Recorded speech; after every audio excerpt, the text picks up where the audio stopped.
Hello बच्चों, आप सभी का स्वागत है मेरे YouTube चैनल सरल हिंदी पाठशाला में।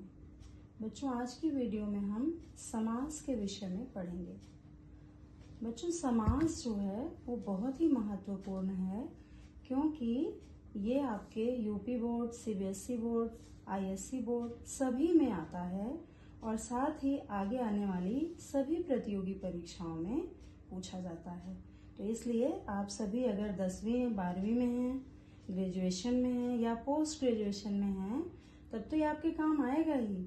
लेकिन आगे आप टीचर बनने के लिए कोई भी परीक्षा देने जा रहे हैं या अधिकारी बनने की कोई परीक्षा देने जा रहे हैं, तो उसमें सभी में भी समास का बहुत महत्वपूर्ण योगदान रहेगा। तो आप सभी आज समास समझिए। चलिए देख लेते हैं।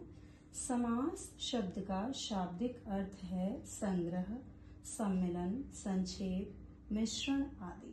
संग्रह का मतलब है बच्चों कोई चीज इकट्ठा करना, सम्मिलन मतलब दो चीजें मिलना, संक्षेप मतलब छोटा करना, मिश्रण मतलब भी दो चीजें मिलाना या तीन चीजें मिलाना।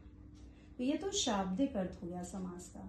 अब व्याकरणिक दृष्टि से हम देख लेते हैं कि क्या समझाया गया है किताबों में। दो या दो से अधिक पदों के मेल से जो नया शब्द बनता है उसे समस्त पद कहते हैं। ठीक है बेटा, तो आपने जान लिया समस्त पद किसे कहते हैं। अब हम देख लेते हैं बहुत ही सरल परिभाषा समास की। शब्दों के मेल से नए शब्द बनाने की प्रक्रिया को समास कहते हैं। ये जो परिभाषा है ये सबसे आसान है बेटा। शब्दों के मेल से नए शब्द बनाने की प्रक्रिया को समास कहते हैं। जैसे माता पिता, लोकप्रिय आदि। तो ये हमें कैसे पता चल रहा है, ये परिभाषा यहाँ सही लागू हो रही है। ये दो शब्द हैं, एक शब्द है माता, एक शब्द है पिता। इन दोनों को मिला दिया हमने, बीच में ये डैश कर दिया, तो ये दो शब्द मिल गए बेटा और ये एक समास बन गया। समस्त पद है, इसका विग्रह करेंगे तो ये हो जाएगा माता और पिता। ठीक है, और जब लग गया तो द्वंद्व समास होता है। आगे हम समास के भेद में उसको जानेंगे। ऐसे ही लोकप्रिय, ये क्या है, समस्त पद है, इसका विग्रह होगा लोक का प्रिय।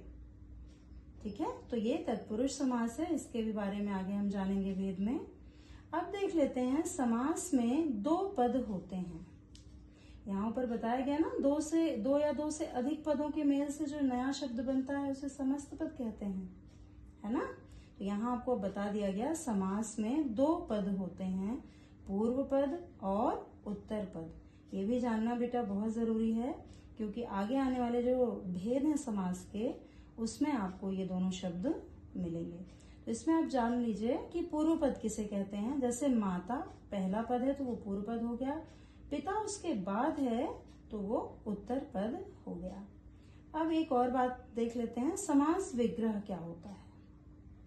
समास को तोड़ना है तो उसको विग्रह कहते हैं। ठीक है, समस्त पदों को अलग करने की विधि को समास विग्रह कहते हैं।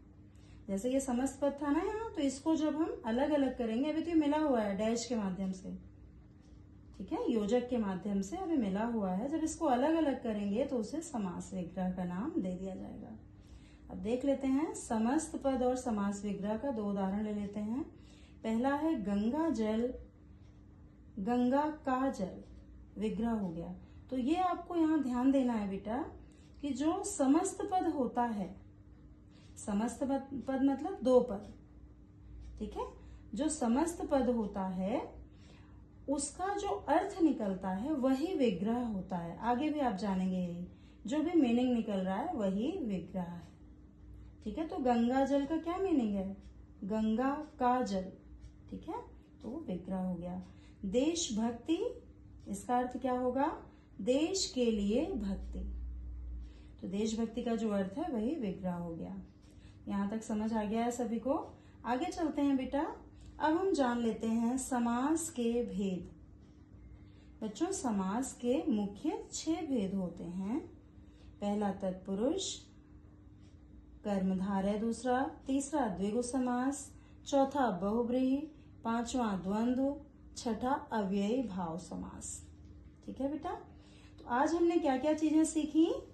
सबसे पहले हमने समास का शाब्दिक अर्थ सीखा, फिर व्याकरणिक दृष्टि से हमने इसकी परिभाषा जानी, उसके बाद हमने जो बहुत सरल परिभाषा है वो जानी, और फिर हमने जाना समास के एग्जाम्पल्स देखे, और फिर हमने समास विग्रह जाना, उसके एग्जाम्पल्स देखे। अब हमने भेद जान लिया कि मुख्यतः 6 भेद होते हैं। तो अब हम कल की वीडियो में बेटा तत्पुरुष समास प्रारंभ करेंगे।